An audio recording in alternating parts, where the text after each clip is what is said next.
Okay, another little vid for today.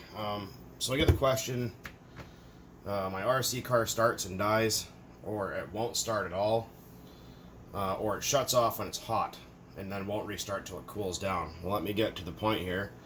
If you have an older engine, and the compression doesn't feel very good, like it should be pretty nice and tight, but like it runs okay, and then it warms up, and then it shuts off and will not start at all, that usually means the piston and sleeve is completely shot. And then it's time for a pinch, which means they put the sleeve into, well, I can't remember what you call it, I guess like a mandrel or something like that, and they pinch it smaller again so it'll build compression and run again. Yeah, so that's what happens if it shuts off, dies, and won't restart at all until it's completely cold. And keep getting, oh, my RC car won't start. What to do? Okay, well, there's a few things to check, and I've gone over this before, but I'll mention it again. And a buddy of mine had this problem the other day with his Savage. Wouldn't tune, wouldn't run right, just all over the map, just could not get it tune or run properly or start. Check all, let's see, we're in film here, yeah, we're in frame, okay. Check all your exhaust gaskets, like the one that goes here, or if it's one of those round donut shaped ones. I think I still have it over here somewhere. Or did. Oh, yeah, there it is. Okay. So, this right here was the problem with this truck. See that? See how it's all falling apart like that? Massive exhaust leak, no fuel pressure. So, replaced it with a new one like that for rear exhaust. But yeah, so check here. Check this coupler right here, the silicone one. Make sure it's nice and tight and zap strapped and not leaking. Check all your fittings here to make sure they're not plugged up with varnish, because sometimes the inside of your pipe can have a lot of residue, and plug this off and you won't get any exhaust pressure, no fuel pressure. Like I've mentioned before, how these work is you need exhaust pressure to have fuel pressure. Now, if all that stuff is good and nothing's leaking, and it still won't start, make sure you prime it. Stick your finger over the exhaust and, you know, turn the engine over a couple times. Also, it really helps if you have clear fuel line. You guys can see that right there. So then watch your fuel move to your carburetor over here. There's carburetor. So if the fuel's moving up to that, that's a good sign. Now if the fuel doesn't move, or it just moves and goes right back down again, your high-speed needle here could be leaking, like it's not tight, like you can piss around with it with your fingers, the gaskets are bad, or it's clogged. And one thing you can do, like if you're not sure if it's clogged, is look at where your settings are. I don't know if you guys can see that very well. Probably not. I'll try to adjust up the camera here so you guys can see a little bit better. Try that and see. Okay, so you guys can see the high-speed needle right there. So if you notice the fuel kind of gets to here, and it just kind of goes back down again, and it won't go to the carburetor, what you can do is pay attention to where your needle settings are, and just go all the way in, however many turns that is. Go out, go back in again, and just do it 2 or 3 times, and then set it back to where it was before, which was right about there. And what that'll do is if there's any kind of crap on the end of that little tube inside there, the needle will come down and push it out of the way, and then try to re-prime it and see what happens. And now if you get fuel after that, that was your problem. I do have a video on how to take your high-speed needle apart and clean it. You don't have to remove your low-speed needle, as no fuel actually passes through it. So again, check for exhaust system leaks, very important. Check, make sure your fuel tank isn't leaking. Make sure that all your fittings are clear of any kind of varnish. If you have a tank stone, get yourself a big syringe and pass fuel back the opposite way to knock any garbage off of there. Next, obviously, like I was saying, make sure it has compression. You can see that I can almost pick the truck up, right? Now, if you're sitting there and you're pulling the cord and it barely even moves like the truck at all, that means your engine is probably worn out.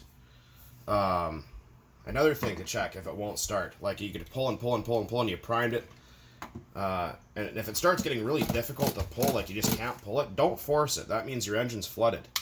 Remove your glow plug, tip your truck upside down, pull the cord a bunch, and then what that will do, excuse me, is push excess fuel out of your engine. Do that a couple times. Put your plug back in. Give it a little bit of throttle. You don't have to go all the way, but give it some, and then try and start it. Usually it'll fire up after that. It'll be kind of really rich, and you might have to try to start it 2 or 3 times. But if you give it enough throttle, usually up off the ground, give it some revs, it'll clear itself up. Another thing is, people go, "Oh, it's still not starting. I've done all that." Check your glow plug. Also make sure that you know that there is a standard reach and a short reach. This is a standard reach. I don't have a short reach on hand, but this engine takes a short reach. And make sure your glow plug igniter, whichever one you're using, is charged, and that you have a nice bright glow like that. Now, if it does run and you remove your igniter and it instantly shuts off, like right away, replace your plug with what's supposed to be in there. Now, if you take it off and it kind of runs for a few seconds and it kind of peters out and stalls, that's usually the fact that your low speed needle could be too rich, so the engine is loading up with fuel and doesn't want to stay running. So what you could do is leave your igniter on. Now this doesn't hurt glow plugs at all, and people will tell you otherwise. Is leave your igniter on, give it some revs, let it warm up a little bit, and lean your low speed a little bit. Now when you do that, sometimes your idle can increase, so you might want to adjust it a little bit after that. But that'll keep it from stalling, or when you hit the gas it goes bleh and shuts off. That's what it is. Now, like I said, if you remove your plug, your igniter, it instantly shuts off, replace the plug. That's the easiest thing in the world to do. Just trying to think if there's anything else I'm missing here. Oh yeah, and when you're putting your glow plug back in, there's a little copper washer that goes on here. Make sure you don't lose that, because that actually seals your plug. Yeah, I'm just trying to think here. And as far as people keep asking me what the factory settings are for their RC car engines, I personally don't know what they are for any engine. With most of them, what I do is I go flush on high speed, flush low speed, and set idle gap to 1 millimeter. That will pretty much work for any engine to get you in a base where you can start to dial it in, lean it out, or richen it up, whatever it needs. Now this truck has been sitting for probably about a year, and I haven't started it at all.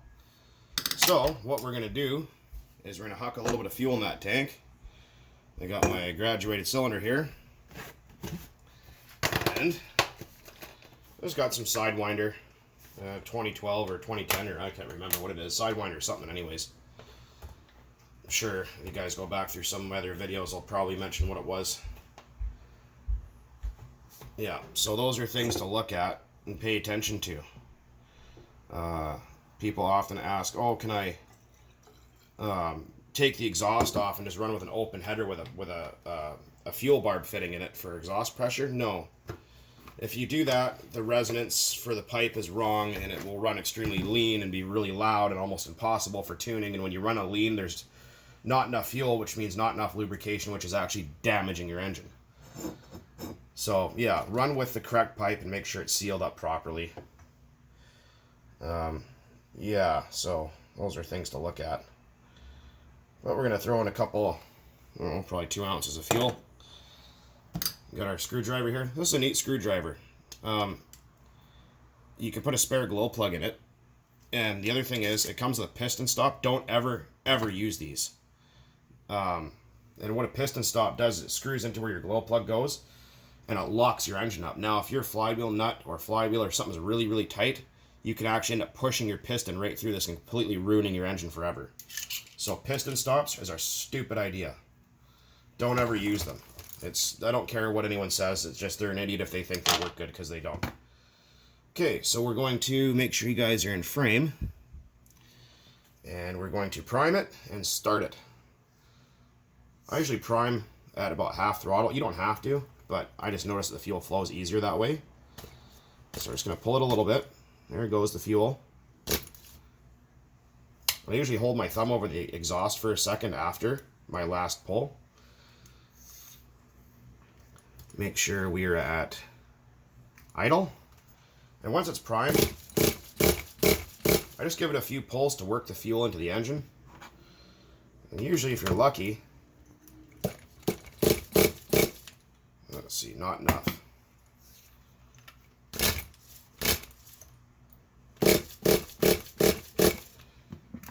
sure to close your throttle, otherwise your truck will go berserk on you.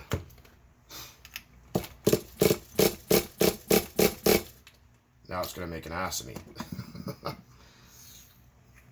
Let's see here, give it another. There we go.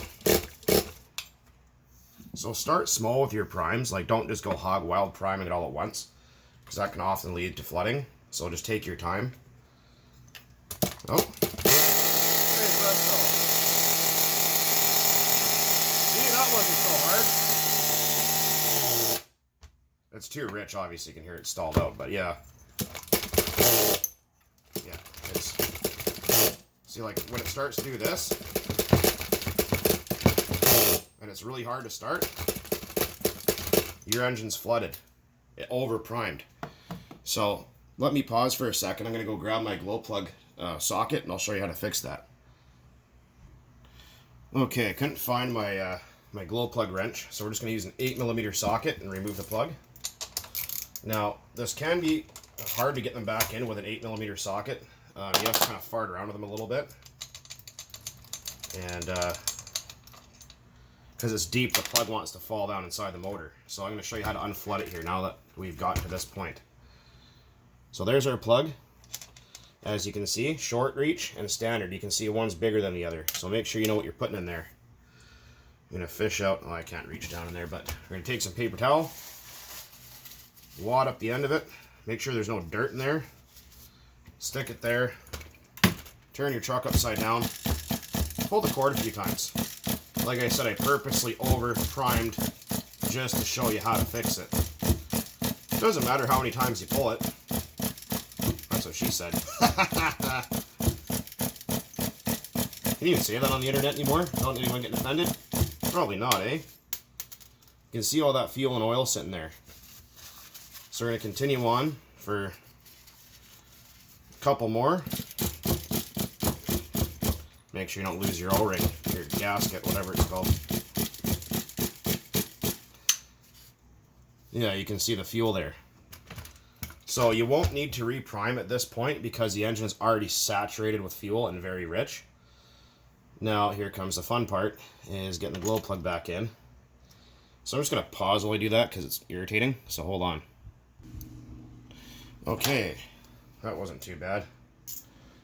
So, and with glow plugs, snug, that's it. You don't have to crank the shit out of it, because if you do, you'll strip them out and then you're completely hooped. Alright, so we're going to give it a little bit of throttle. Remember to hold on to your truck because it can take off. You can use your radio trim. Now, it should fire right off if everything is cool.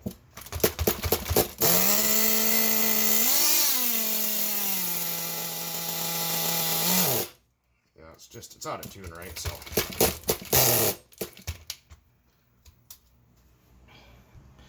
Okay, so I just unflooded it again, and I also tweaked the high speed because it was too rich. So we're gonna go for a second start attempt here. Engine is cold, pipe's cold. Yeah, I just way over primed it, so that's how you unprime, or well, fix a flood. Yay.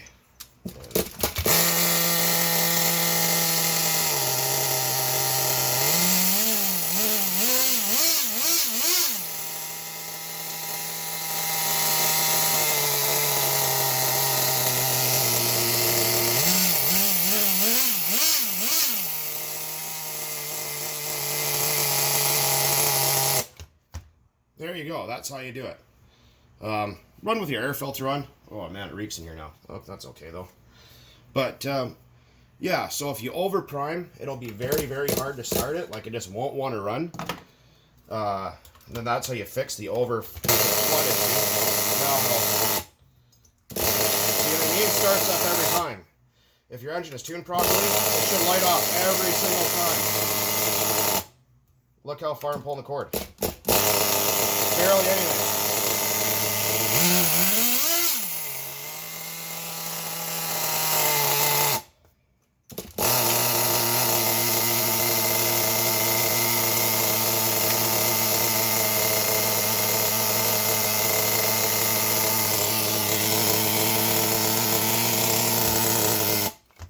And to stop it, I just hit the flywheel with my finger. Now let me talk about something else here for a minute.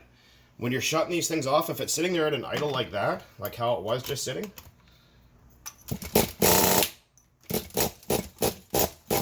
oh, whatever, hold on. When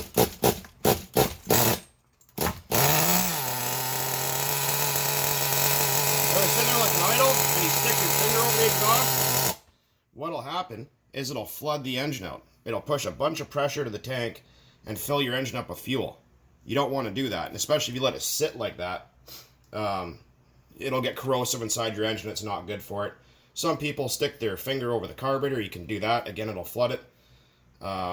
You can, but if it's idling, not revving like hell because you'll burn a hole in your finger, just buff the fly with your finger, not on a big block, small blocks only.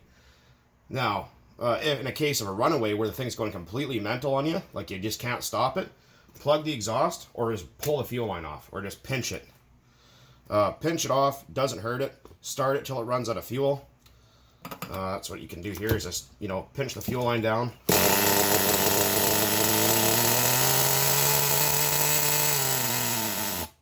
See, I'm holding the fuel line right now.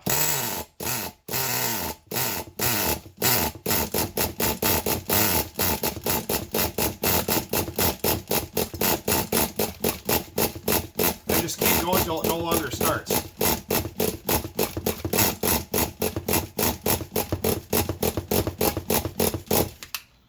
Okay, now that you've done that, the engine is completely dry of fuel. Now you can store it. You can put it away for a couple of days. Drain your tank out. Don't leave fuel sitting in there because the fuel sitting in there will absorb moisture out of the air and make the fuel go bad faster. Or, when you are going to put it away, run your car until it's completely out of fuel. Just try to start the engine just like I was doing till it won't start, and you can store it like that for a month or so. Then, obviously, if you're going to be letting it sit longer, use your after-run preservation oil, like Marvel Mystery Oil or something like that, or 3-in-1. No WD-40 because WD-40 is a solvent, not an oil. But there's some tips on what to do if it won't start, what to look for, how to turn it off, whatever. So take it or leave it for what it is. And hopefully that helps some of you guys out. Anyways, as always, guys, thanks for watching. And keep on burning nitro out there. None of that E-word stuff.